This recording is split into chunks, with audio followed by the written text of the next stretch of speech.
আসসালামু আলাইকুম, আমি মোহাম্মদ হামিদুর রহমান, একজন প্রফেশনাল ফ্রিল্যান্সার এবং ফ্রিল্যান্সিং ট্রেনার। আজকে আপনাদের সাথে পরিচয় করিয়ে দিব আমাদের ফরিদপুরের স্টুডেন্ট হামিমের সাথে। আল্লাহর অশেষ রহমতে হামিম কিন্তু আমাদের বিদেশি ক্লায়েন্টের 10টি কাজ কিন্তু কমপ্লিট করে ফেলেছে এবং আলহামদুলিল্লাহ আরো 2টি কাজ কিন্তু তার রানিং চলতেছে। এবং এই 2টি কাজ যে রানিং চলতেছে, একটি কাজ হচ্ছে $80, আরো একটি কাজ রানিং চলতেছে সেটা হচ্ছে $290। অনেক স্টুডেন্ট আছে বা অনেকেই আছে বিভিন্ন ইনস্টিটিউটে কিন্তু অ্যাডমিশন নিয়ে বা সেখান থেকে কাজ শেখার পরেও তারা কিন্তু বছরের পর বছর চলে যায়, তারা কিন্তু সফলতা পায় না। সে জায়গায় আমাদের স্টুডেন্টরা কিন্তু কোর্স চলাকালীন অবস্থায় 10টি কাজ কমপ্লিট এবং 2টি কাজ রানিং। আজকে সেই গল্পটাই আমরা জানার চেষ্টা করব। হামিম, শুনতে পাচ্ছ? জি ভাইয়া। আচ্ছা হামিম, এই যে আমি যে বললাম যে তুমি কোর্স চলাকালীন অবস্থায় 10টি কাজ কমপ্লিট করেছো আল্লাহর রহমতে এবং আরো 2টি কাজ রানিং চলতেছে, যদি এই বিষয়টা নিয়ে একটু বলতা। জি ভাই, আমার এখন পর্যন্ত মানে কোর্স চলাকালীন অবস্থায় আমার 10টা কাজ কমপ্লিট করছি, আর 2টা এখন পর্যন্ত রানিং চলতেছে। সেটা আচ্ছা, মোটামুটি এক সপ্তাহের ভিতরে আমি প্রায় $500 মতো কাজ করছি। তার মানে কোর্স চলাকালীন অবস্থায় এই রিসেন্টলি এক সপ্তাহে তুমি $500 আর্নিং করছো, তাই তো? জি ভাই। আচ্ছা যাক, আলহামদুলিল্লাহ। তুমি যদি একটু স্ক্রিনটা শেয়ার করতে, কারণ ইদানিং কিন্তু মানুষ, আমরা যেখানে ফেসবুক খুললেই কিন্তু বিভিন্ন ইনস্টিটিউটের অ্যাডভার্টাইজিং গুলো দেখতে পাই যে এখান থেকে অ্যাডমিশন নিলে বা কাজ শেখা যাবে এখান থেকে, বা এই ইনস্টিটিউটের স্টুডেন্টরা কাজ পাচ্ছে, বিভিন্ন ধরনের কিন্তু আমরা স্ক্রিনশট দেখি। বাট আমরা কিন্তু খুব কম ইনস্টিটিউট আছে যাদেরকে দেখি ভিডিওর মাধ্যমে সরাসরি দেখাচ্ছে যে আসলেও তাদের স্টুডেন্টরা কাজ পাচ্ছে। কারণ আমরা জানি স্ক্রিনশট কিন্তু অনবরত তৈরি করা যায়, বাট যদি কেউ সরাসরি দেখায় এবং টাইম উঠে, সেটা কিন্তু আর স্ক্রিনশট হিসেবে কিন্তু করার কোনো অপশন নাই, কারণ আমরা লাইভ দেখাচ্ছি যে আসলে আমাদের স্টুডেন্টরা কাজ পাচ্ছে কিনা। রাইট? জি ভাই। আচ্ছা, তুমি যদি একটু স্ক্রিনটা শেয়ার করতে তাহলে আমরা বুঝতে পারতাম যে আসলে তুমি যে কথাগুলো বলছো সেই কথাগুলোর সাথে আসলে মিল কতটুকু আছে। একটা কাজ চলতেছে $80 এবং একটি চলতেছে হচ্ছে $290। তুমি যদি একটু রিফ্রেশ দাও তাহলে আরেকটু আমাদের ভিউয়ার্সটা কিন্তু ক্লিয়ার হবে যে আসলেও হামিম এই কাজগুলো পেয়েছে কিনা। বা তুমি যদি আমাদের জি যে ভাই। কাজে যদি প্রেস করো, যেমন এই যে ফেসবুক মার্কেটিং এর এই কাজটা একটু প্রেস করো, আমরা দেখি যে আসলে টাইম উঠতেছে কিনা বা আসলে এটা কোনো স্ক্রিনশট কিনা। আমরা যদি এখানে জি ভাই। আসি তাহলে কিন্তু আমরা এখানে দেখতে পাচ্ছি যে সেকেন্ড কিন্তু আপ ডাউন করছে। তার মানে এটা কিন্তু হামিম যে কোনো একটা স্ক্রিনশট দিয়ে প্রকাশ করছে সে কাজ পেয়েছে তা কিন্তু না, ডিরেক্ট কিন্তু ভিডিওর মাধ্যমে আমরা দেখানোর চেষ্টা করছি যে আমাদের স্টুডেন্টদের সফলতা। আচ্ছা হামিম, তুমি তো আমাদের এখানে কোর্স এখনো রানিং চলতেছে, আসলে আমাদের কোর্সগুলো যখন করেছো তখন কি মানে একবারে বেসিক থেকে অ্যাডভান্স লেভেল পর্যন্ত কাজগুলো বুঝতে পেরেছো কিনা, বা ক্লাসে কোনো ধরনের প্রবলেম হয়েছে কিনা? জি ভাই, মোটামুটি এইখানে কোর্সে ঢোকার পরে থেকে আপনি বেসিক টু অ্যাডভান্স পর্যন্ত শিখাইছেন, এতে কোনো সন্দেহ নাই। আচ্ছা আর ক্লাসে আমাদের কোনো সমস্যা হয় না। আচ্ছা আচ্ছা, আমাদের যে এক একটা ব্যাচে যে 100 জন প্লাস করে স্টুডেন্ট থাকে, এই যে 100 জন স্টুডেন্ট একসাথে ক্লাস করো, সেই ক্ষেত্রে কি তোমরা সবাই কথা বলতে পারো কিনা, বা আসলে সিস্টেমটা কি যদি একটু বলতে। জি ভাই, আমরা আমাদের সমস্যার কথা বলতে পারি। আচ্ছা, তার মানে যদি ক্লাসে যদি মাইক কোনো মিউট সমস্যা করা হয়, থাকে না, তাই তো? মানে ক্লাসের না, মধ্যে মাইক মিউট করা তোমাদের থাকে না। মাইকগুলো মিউট করা থাকে না এবং আমি যখন ক্লাসগুলো বোঝাই তখন তোমরা ক্লিয়ার প্রশ্ন করতে পারো, কোনো কিছু না বুঝলে জেনে নিতে পারো, তাই তো? জি ভাই। আচ্ছা আচ্ছা, তুমি আমাদের ইনস্টিটিউটে মূলত কতক্ষণ সাপোর্ট পেয়েছো, যে আসলে এই যে কাজগুলো করতেছো রাতের বেলাতেও তো অনেক সময় সাপোর্টের প্রয়োজন হয়, রাত 2টা 3টার সময় সাপোর্ট প্রয়োজন হয়, সেই ক্ষেত্রে কিরকম সাপোর্ট পেয়েছো এবং আমাদের সাপোর্ট টিম মেম্বাররা কিরকম অভিজ্ঞতা সম্পন্ন, যদি একটু বলতে। মোটামুটি আমার সাপোর্ট অনুযায়ী মনে করেন আমি 14 ঘন্টা পর্যন্ত সাপোর্ট পাইছি। আচ্ছা আচ্ছা আর সাপোর্ট মেম্বাররা যেরকম আছে, এক একজন সব প্রফেশনাল। আচ্ছা আচ্ছা আচ্ছা এটা নিয়ে কোনো সন্দেহ নাই, তারা সাপোর্ট মেম্বার যারা আছে সবাই প্রফেশনাল। আচ্ছা আচ্ছা হামিম, এই যে কোর্স চলাকালীন অবস্থায় তুমি যে এই যে আর্নিং করছো, আসলে তুমিও তো যখন আমাদের এই কোর্সে ভর্তি হও নাই তেমন, তখন কিন্তু আমাদের বিভিন্ন সফল স্টুডেন্টদের এরকম ভিডিওগুলো দেখেছিলা, তখন কি মনে হয়েছিল যে আসলে হামিদ ভাই মিথ্যা কথা বলছে, বা তার ওই স্টুডেন্ট গুলোর যে কথাবার্তাগুলো যে তারা কাজ পাচ্ছে সাপোর্ট পাচ্ছে এগুলো মিথ্যা কথা বলতেছে, আসলে কি মনে হয়েছিল তোমার? ভাইয়া যে সময় মনে করেন যে ডিজিটাল মার্কেটিং এর কোর্সে ঢুকছি, সেই সময় তার আগে তো অনেক ভিডিও দেখছি, সব জায়গায় ঘুরছি, ঘুরে দেখে আপনার চ্যানেলে, ইউটিউব চ্যানেলে গেছি, ওইখান আচ্ছা থেকে সাকসেস স্টোরি দেখছি। দেখার পরে এক এক সময় মনে হয়েছে যে না, এটা স্বপ্নের মতোই, যে একজন স্টুডেন্ট বা একটা লোক কেমনে অনলাইন থেকে এত টাকা কামাই করতে পারে, আচ্ছা যে 1.5 লাখ 2 লাখ 2.5 লাখ টাকা পর্যন্ত 3 লাখ টাকা পর্যন্ত কামাই করতেছে, সেটা একটু অন্যরকম লাগে। আচ্ছা আচ্ছা পরে আমি কাজ করার পর থেকে যতটুকু করছি, আলহামদুলিল্লাহ বিশ্বাস তো হয়ে গেছে যে না, টাকা আছে। আর আচ্ছা আমার ফ্যামিলি মেম্বারদেরও বিশ্বাস করাইতে পারছি যে না, টাকা বের করতে পারবো অনলাইন থেকে। আচ্ছা আচ্ছা আলহামদুলিল্লাহ। আচ্ছা, এই যে তোমার এক সপ্তাহে কিন্তু প্রায় $500 আর্নিং করেছো, প্রায় কিন্তু 42,000 টাকার কাছাকাছি। এই যে টাকাটা আর্নিং করলা, এবং এবং তোমার কিন্তু কাজ রানিং আছে এখানে, আমি যেটা দেখলাম $80 একটা কাজ রানিং এবং একটা $290 কাজ রানিং। আসলে এখনো কি জি নিজের ভাইয়া। কাছে মনে হয় যে ফ্রিল্যান্সিং এ আরো অনেক দূর এগিয়ে যাওয়া সম্ভব, বা আমার ফ্রিল্যান্সিং বাদ দিয়ে ভবিষ্যতে চাকরি করতে হবে, বা ভবিষ্যতে ফ্রিল্যান্সিং এ এইরকম কাজগুলো আসতে থাকবে কিনা, বা ভবিষ্যতে আরো আর্নিং বাড়বে কিনা, তোমার কি মনে হয়? ভবিষ্যতে ভাই যদি মানে এই সেক্টরে লাইগে থাকতে হবে, যদি লাইগে থাকতে পারি তাহলে ভাই ভবিষ্যতে আমি ইনশাল্লাহ, এখন তো মনে করেন যে অর্ডার রানিং আছে, মানে 2টা অর্ডার রানিং আছে, ইনশাল্লাহ এরপর আরো অনেক অর্ডার রানিং থাকবে।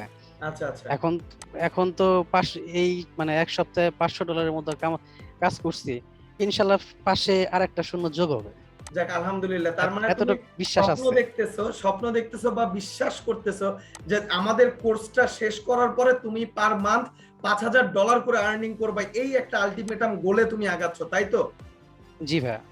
আচ্ছা হামিম, তুমি যখন আমাদের এখানে অ্যাডমিশন নিয়েছো, তখন কি আসলে বন্ধু বান্ধব তোমাকে খোঁচা দিয়ে কিছু বলেছিল কিনা, যে আসলে ওই ফ্রিল্যান্সিং করে টাকা ইনকাম করা যায় কিনা, বা ইনকাম করতে পারবি না, তোকে দিয়ে হবে না, এইরকম কোনো মানে সবাই তো এখন সফলতা দেখতেছে, বাট সফলতার পিছনে যারা তোমাকে টেনে ধরার জন্য চেষ্টা করেছিল, এইরকম দুই একজনের কথা যদি বলতা, নাম বলার দরকার নাই, কিন্তু তাদের সেই স্মৃতিগুলো যদি চারণ করতা। ভাই স্মৃতি বলতে এরকম অনেক পাপী আছে, আচ্ছা যারা মানে আহ, কাজ করার আগে বলছে যে না, কিছু করতে পারবি না, অনলাইন থেকে টাকা কামাই বের করতে পারবি না টাকা, আচ্ছা সময় নষ্ট হইতেছে, আচ্ছা চাকরি করো, আচ্ছা এরকম অনেক বলছে। তা আমার মানে টার্গেট ছিল আগাগোড়াই যে আমি চাকরি করব না। আচ্ছা চাকরি করলে, একটা মানুষের চাকরি করলে সারাদিন চাকরি করবে। আমি ভাইয়া মোটামুটি কম্পিউটার ইঞ্জিনিয়ার, আচ্ছা ডিপ্লোমা কম্পিউটার ইঞ্জিনিয়ারিং পাস। একটা চাকরিতে গেলে পরে সর্বোচ্চ আমাকে 15,000 টাকা বেতন দেবে নিউ। আচ্ছা আচ্ছা সকাল 9টা থেকে শুরু করে রাত 9টা পর্যন্ত ডিউটি করতে হবে, আচ্ছা 30 দিন খাটতে হবে, 15,000 টাকা স্যালারি দিবে। তো আচ্ছা সেক্ষেত্রে আমি চিন্তা করি যে 15,000 টাকা স্যালারি আমার পোষাবে না। আচ্ছা আচ্ছা আমি এই 30 দিন যদি অন্য কোথাও দিতে পারি, তাহলে 3 গুণ আমি বা 4 গুণ আমি কামাইতে পারবো। এখন আমার তোমাকে সবসময় টার্গেট ছিল এক মাস, এটা। আচ্ছা তুমি যদি এক মাস যদি হচ্ছে কোনো একটা জব করতা, 15,000 টাকা বেতন, 15,000 টাকার মতো বেতন পেতা, এই সময়টা যদি তুমি এক মাস পর থেকে আমাদের এখানে যখন কোর্স শেষ হয়ে যাবে, তখন যদি তুমি নিজেকে চাকরি মনে করে তুমি যদি কাজ করো, সেই ক্ষেত্রে তুমি 30 দিনে কত টাকার মতো আর্নিং করতে পারবা? এই যে 5,000-এর যে একটা আলটিমেট গোল নিছো, এটা কি সম্ভব কিনা, তোমার কি মনে হয়? আমি ভাই করতে পারবো আচ্ছা ইনশাল্লাহ। আচ্ছা আচ্ছা আলহামদুলিল্লাহ। এই যে হামিম, তোমাদের তোমরা এই যে কাজ শিখতেছো, এই যে কাজ পাচ্ছ, অনেকেই তো বিশ্বাস করে না যে আমাদের স্টুডেন্টরা কোর্স চলাকালীন অবস্থায় আর্নিং করতে পারছে, এবং এই যে যারা পারতেছে না, যেমন অনলাইনের যদি কথা বলি, অনলাইনে কিন্তু আমাদের 100 জন স্টুডেন্ট থাকলে 50 জন কিন্তু তারা হচ্ছে সাকসেস হয়, 50 জন কিন্তু সাকসেস হয় না। এই 50 জন সাকসেস না হওয়ার মেইন যদি কারণ হয়, সেটা হচ্ছে তারা আমাদের ক্লাসগুলো ঠিক মতো করে না, আমাদের গাইডলাইন ফলো করে না, ক্লাস করার পরে কম্পিউটার অফ করে রেখে দেয়, আমরা যেভাবে তাদেরকে গিগগুলো আপলোড করতে বলি, যেভাবে তাদেরকে গাইডলাইন দিই, এইভাবে তারা চলে না। তোমার কি মনে হয়? তুমি তো তোমার ব্যাচে সফল, এবং তোমার ব্যাচে আরো অনেক আছে যারা নিত্য নতুন কাজ পাচ্ছে, তারাও কিন্তু সফল, অনেক স্টুডেন্ট আছে, কিন্তু তার জি ভাই। পাশাপাশি কিন্তু ব্যর্থ স্টুডেন্টও রয়েছে। এই ব্যর্থ স্টুডেন্টগুলোর উদ্দেশ্যে যদি কিছু বলতা, যে আসলে ব্যর্থতার কারণটা কি মনে হয় তোমার? সেটা কি আমাদের ব্যর্থতা, না সেটা সেই স্টুডেন্টের ব্যর্থতা, যদি খোলামেলা বলতে? ভাই এইখানে আমি বলবো যে যদি মানে তারা যদি সফল না হয়, এটা সম্পূর্ণ তাদের তাদের হাত এখানে। আচ্ছা কারণ আপনি আপনার মতো ক্লাস করাইছেন, আপনি ক্লাসে যথেষ্ট পরিমাণ বুঝাইছেন, এতে কোনো সন্দেহ নাই। যদি আমি মনে করি যদি আপনি ঠিক মতো না শিখাইতেন তাহলে তো আমিও তো কাজ পাইতাম না, আচ্ছা আমার দ্বারা কাজ পাওয়া সম্ভব হতো না যদি আমি নাই শিখতে পারতাম। আপনি আচ্ছা শিখাইছেন দেখে আমি শিখছি দেখে আমি এখন মনে করেন যে কাজ করতেছি। আর এখানে মেন জিনিসটা হলো তারা হয়তো গিগ রিসার্চ ঠিক মতো করতে পারতেছে না। আচ্ছা এইটা হলো সব থেকে বড় কারণ যে তারা, আমি অনেক সময় অনেক স্টুডেন্টদের দেখছি যে তারা বলতেছে তাদের গিগ র্যাঙ্ক হইতেছে না, আচ্ছা গিগ র্যাঙ্ক করতেছে না। তারা এই কমপ্লেনটা বেশি করে যে তাদের গিগ র্যাঙ্ক হইতেছে না। গিগ র্যাঙ্কে উঠানোর জন্য তো গিগ এসইওটা করা জরুরি, আচ্ছা আচ্ছা আর গিগ রিসার্চটা করা জরুরি। তারা আচ্ছা হয়তো তারা গিগ রিসার্চটা ঠিক মতো করতে পারতেছে না। আমি আজকেও যেটা দেখলাম যে আমাদের ব্যাচের অনেক স্টুডেন্ট আছে যারা ঠিক মতো এসইওটা কমপ্লিট করতে পারতেছেন। যেমন আমরা টাইটেলের মধ্যে এসইও করতে বলি, আমরা প্রাইজের মধ্যে এসইও করতে বলি, ডেসক্রিপশনে এসইও করতে বলি, এফএকিউ এর মধ্যে এসইও করতে বলি, তারা কিন্তু ঠিকভাবে এসইও কমপ্লিট করতে পারছে না। এর পরবর্তীতে আমরা কিন্তু জানি যে একটা গিগ র্যাঙ্ক করবে তখনই যখন তুমি এসইও অপটিমাইজেশনটা ঠিকভাবে করতে পারবা, কিওয়ার্ড প্লেসমেন্ট করতে পারবা। তো এই জিনিসগুলো তো তোমরা প্রফেশনাল ভাবে তোমাদেরকে দেখানো হয়েছে, কিন্তু যারা এগুলো ইমপ্লিমেন্ট করছে না তারা কিন্তু গিগ র্যাঙ্ক হচ্ছে না। এই যে তোমরা যে যারা হচ্ছে প্রফেশনাল ভাবে কাজ শেখার পরে এই যে 50 জন চলে আসলো, এই যে বাকি 50 জন আসলে এই বাকি 50 জন সফল না হওয়ার মেইন কারণটা কি যদি একটু বলতে? আমাদের শেখানোর কোন জায়গায় ভুল হচ্ছে না কোন জায়গায় প্রবলেমটা? না ভাই, আপনাদের শেখানোর কোনো ভুল নাই, এটা তাদের নিজেদের গাফিলতি। হয় তারা ঠিকমতো ক্লাস করে নাই, ক্লাস যখন করাইছেন হয় তারা মনোযোগ দেয় নাই, আচ্ছা এটা তাদের গাফিলতি। যদি এরকম হইতো যে না আপনি মানে আপনি ক্লাস ঠিকমতো করাইতেছেন না, তাহলে ভাই সেইখানে মানে আমরা কাজ পাইতাম না, এটা সিরিয়াসলি আমি বলতেছি। আর আচ্ছা যদি মনে করেন যে মানে তারা এখন যদি ঠিকমতো তারা কাজ না করে, তারা সময় না দেয়, তাহলে ভাই সম্ভব না এখানে। আচ্ছা আচ্ছা আচ্ছা হামিম, তোমাকে অসংখ্য ধন্যবাদ আসলে এই যে আমাদের সাথে তোমার সফলতার গল্পগুলো, জার্নি গুলো শেয়ার করার জন্য। আসলে আমাদের চারপাশে কিন্তু অনেক ভাই ব্রাদার রয়েছে যারা মূলত চাকরির পিছনে ঘুরতে ঘুরতে জুতা ক্ষয় করে ফেলছে এক কথায়। এদের উদ্দেশ্যে কি বলবা যে যারা মূলত হচ্ছে শিক্ষিত কিন্তু শিক্ষিত বেকার নামে হচ্ছে বসে আছে বাসে, তারাও কি চাইলে এই কম্পিউটার দিয়ে এবং একটা ইন্টারনেট কানেকশন দিয়েই কি তারা বাসায় বসে তোমার মতো $400-500 করে পার উইকে ইনকাম করতে পারবে কিনা? আমি বলবো যে যদি কেউ চাকরি না পেয়ে বসে থাকে, বসে থাকার দরকার নাই ভাই, ফ্রিল্যান্সিং করতে চলে আসেন, কোনো সমস্যা নাই। টাকা মানে ফ্রিল্যান্সিং এর টাকা উড়ে। আগে মানুষজন বলতো ঢাকায় টাকা উড়ে, আর আমি এখন বলবো ফ্রিল্যান্সিং এ টাকা উড়ে। এবং ফ্রিল্যান্সিং কিন্তু একটা সমুদ্র যেখানে আসলে টাকা হিউজ পরিমাণে ক্লায়েন্ট আছে যাদের দক্ষ ফ্রিল্যান্সার দরকার, দক্ষ কর্মী দরকার। আমরা কিন্তু যেটা অভিযোগ করি যে আমরা কাজ পাচ্ছি না, আসলে আমরা কাজটা জানি কিনা, যে কতটুকু কাজ হ্যাঁ, জি। জানি। যদি আমরা কাজ জানি ডেফিনেটলি আমরা কাজ পাবো। এবং আরেকটা জিনিস, মার্কেট প্লেস এবং মার্কেট প্লেসের বাইরে হিউজ পরিমাণে কিন্তু কাজ রয়েছে। মার্কেট প্লেসে আমাদের দেশের বেশিরভাগ ফ্রিল্যান্সার বা বেশিরভাগ ইনস্টিটিউট কিন্তু তারা মার্কেট প্লেসে কিন্তু কাজ করানো শেখাচ্ছে, বাট মার্কেট প্লেসের বাইরের কাজগুলো কিন্তু করানো শেখাচ্ছে না, যেটা আমরা উদ্যোগ নিয়েছি। এবং আমরা কিন্তু আমাদের ইনস্টিটিউটের মাধ্যমে নিজের একটি এজেন্সি ক্রিয়েট করতে হবে, কিভাবে ক্লায়েন্ট হ্যান্ডেল করতে হবে, কিভাবে বাইরে থেকে ক্লায়েন্ট ধরতে হবে, এ টু জেড কিন্তু তোমাদের নতুন যে ব্যাচগুলো আছে তাদেরকেও কিন্তু শেখানো হচ্ছে এবং সামনে যারা আসবে তাদেরকেও শেখানো হবে। আচ্ছা হামিম, সেই ক্ষেত্রে আমি একটা কথাই বলবো যে আসলে আমাদের ইনস্টিটিউটে অ্যাডমিশন নিয়ে কতটুকু স্যাটিসফাই তুমি, যদি একবারে মন থেকে বলো? মন থেকে বললে পরে ভাই আমি 99% স্যাটিসফাই। যাক আলহামদুলিল্লাহ। আমি আশা করি তুমি আরো সামনের দিকে এগিয়ে যাবা। এবং আমাদের এখানে আমাদের দর্শকদের উদ্দেশ্যে একটি কথা বলতে চাই, সেটা হচ্ছে আমাদের ইনস্টিটিউটটা অবস্থিত হচ্ছে টাঙ্গাইলে এবং আমরা অনলাইনে কোর্স করিয়ে থাকি এবং ফিজিক্যালিও করিয়ে থাকি। আমরা ফিজিক্যালি যে কোর্সটা করাই সেখানে একবারে আমাদের স্টুডেন্টদেরকে আমাদের সাথে রাত দিন 24 ঘন্টা রেখে আমরা কিন্তু 2 মাসের কোর্স করিয়ে থাকি, যেটা হচ্ছে একবারে আবাসিক।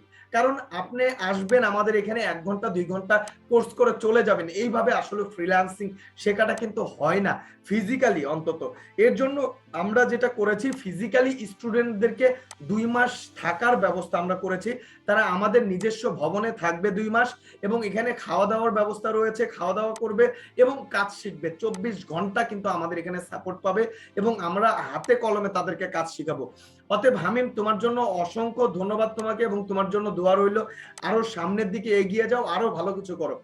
অতএব তোমার ইনশাল্লাহ। যদি লাস্ট তুমি যদি শেষ করতা কিছু বলে।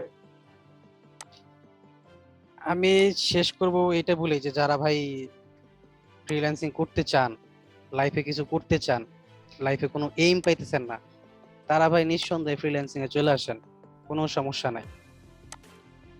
যদি মনে করেন যে না আপনার আপনার দেখ হবে না, কেউ যদি বলে যে আপনার এতে হবে না, আমি বলবো ভাই আপনি বাইচে আছেন তাই যথেষ্ট, আপনার এতেই হবে অনেক কিছু। শুধু আপনি সঠিক ওয়েতে আসেন, সঠিক ওয়ে ছাড়া আপনি কোনো কিছু করতে পারবেন না। আচ্ছা হামিম, তোমাকে লাস্ট একটা প্রশ্ন করি, যদিও আমি শেষ করে দিতে চেয়েছিলাম। লাস্ট একটা প্রশ্ন তোমার কথার প্রসঙ্গে, যে বেঁচে আছি, আসলে অনেক স্টুডেন্ট আছে আমাদের এখানে বা অনেকেই মানে এডুকেটেড পারসন, কিন্তু তারা হেজিটেশন ফিল করে যে আমি তো খুব একটা ভালো ইংলিশ জানি না, আমি তো খুব একটা ভালো কমিউনিকেশন জানি না। আসলে ফ্রিল্যান্সিং করার জন্য ক্লাস 10 এর বাচ্চা বা ক্লাস 9 এর একটা স্টুডেন্ট কি ফ্রিল্যান্সিং এ যোগ দিতে পারে কিনা, বা তারা সফল হবে কিনা, তাহলে আমাদের অন্য ভাই ব্রাদাররা কিন্তু বুঝতে পারবে। জি ভাইয়া, যারা মনে করেন যে ফ্রিল্যান্সিং করতে চাচ্ছেন, ইংলিশ জানেন না বা মোটামুটি হালকা পাতলা ইংলিশ জানেন, কোনো সমস্যা নাই, ফ্রিল্যান্সিং আসতে পারবেন। অনেক আচ্ছা ওয়ে আছে। আপনার যে মানে একেবারে ফ্লুয়েন্ট ইংলিশ বলতে হবে মানে বাইরের সাথে কমিউনিকেশন করার জন্য, এমন না। এবং আপনি আমরা কিন্তু মোটামুটি আমাদের বুঝতে পারেন এরকম ইনস্টিটিউটে, কিছু হইলেই হবে। আচ্ছা আরেকটা জিনিস শামীম, সেটা হচ্ছে যখন যাদের ইংলিশ নিয়ে প্রবলেম আছে, অনেক টেকনিক আছে যে টেকনিক গুলোর মাধ্যমে কিন্তু ক্লায়েন্টের সাথে কথা বলা যায়, যে টেকনিক গুলো জি কিন্তু ভাইয়া। আমরাও শিখিয়ে দিয়ে থাকি। যেমন আপনি জি ইংলিশ জানেন বাট আপনি তো চাইনিজ জানেন না, আপনার চাইনা একটা ক্লায়েন্ট যখন চাইনিজ ভাষায় যখন আপনাকে মেসেজ দিবে তখন কি করবেন। অতএব টেকনিক গুলো যদি হচ্ছে আপনি শিখে থাকেন, যদি জানেন, তাহলে শুধু ইংলিশ না, পৃথিবীর যে কোনো ভাষাতেই আপনি কমিউনিকেশন স্কিলটা ঠিক রাখতে পারবেন। অতএব জি ভাই। এই যে ইংলিশের একটা ভয়, আমি যখন ফ্রিল্যান্সিং শুরু করার চিন্তা ভাবনা নিয়েছিলাম, আমাকেও কিন্তু অনেকে ভয় দেখিয়েছে যে তুই ক্লাস 8 এ পড়স বা 9 এ পড়স, তোর কিন্তু ফ্রিল্যান্সিং এখন করতে পারবি না, ইংলিশটা খুব কঠিন হবে তোর জন্য বা কমিউনিকেশন কঠিন হবে। আলহামদুলিল্লাহ আজকে কিন্তু নিজের প্রতিষ্ঠানে বসে কিন্তু কাজ করছি, আজকে 20টা অ্যাকাউন্টে কিন্তু কাজ চলছে, আজকে নিজের এজেন্সি আছে 2টা এবং নিজের ইনস্টিটিউট নিয়ে কিন্তু কাজ করছি। অতএব একটা কথাই বলবো যে যদি আপনারা শিক্ষিত হয়ে ঘরে বসে থাকেন, আসলে আমাদের দেশের সরকার বা আমাদের শিক্ষা ব্যবস্থাকে দোষ দিয়ে কিন্তু খুব একটা পার পাওয়া যাবে না। আপনি দোষ দিতে পারেন বাট আপনি কিন্তু কোনো ভালো কিছু করতে পারবেন না। সরকারের একার পক্ষে কিন্তু এই বেকারত্ব দূর করা সম্ভব না। তুমি হয়তোবা জানো হামিম যে আমাদের এই যে ফ্রিল্যান্সিং, এই ফ্রিল্যান্সিং নিয়ে কিন্তু আমাদের যে প্রধানমন্ত্রীর যে সুযোগ্য সন্তান, যে সজীব অজের জয়, সে কিন্তু নিজে কিন্তু ফ্রিল্যান্সিং এ অনেক অবদান তার রয়েছে এবং সেও কিন্তু আমাদেরকে অনবরত কিন্তু সাপোর্ট দিয়ে যাচ্ছে এবং ফ্রিল্যান্সিং এর সামনের দিকে এগিয়ে নিয়ে যাওয়ার জন্য চেষ্টা করছে। এবং তারই যদি জি ভাই। সহযোদ্ধা যদি আমি বলি, যে আমাদের সজীব অজের জয় স্যারের সহযোদ্ধা, যার কথা না বললেই না, সেটা হচ্ছে যে আমাদের তথ্য প্রযুক্তি যে মন্ত্রী জুনায়েদ আহমেদ পলক স্যার। আসলে ইনাদের যে অবদানগুলো ফ্রিল্যান্সিং এ, এবং ইনাদের হাত ধরেই কিন্তু আমরা অনেকেই কিন্তু জানতে পেরেছি যে ফ্রিল্যান্সিং করেও টাকা আর্নিং সম্ভব। অতএব সরকার কিন্তু ফ্রিল্যান্সিং এর উপরে জোর দিচ্ছে, সরকার কিন্তু হচ্ছে সাপোর্ট দিচ্ছে, শুধু আপনাদের এগিয়ে আসার দরকার। অতএব আজকের মতো এখানেই শেষ করছি, আবারও দেখা হবে হামিমের মতো কোনো একজন সফল স্টুডেন্ট নিয়ে, যাদের সফলতার গল্প নিয়ে আপনাদের সাথে কথা বলবো। অতএব সবাই ভালো থাকবেন, সুস্থ থাকবেন, আল্লাহ হাফেজ।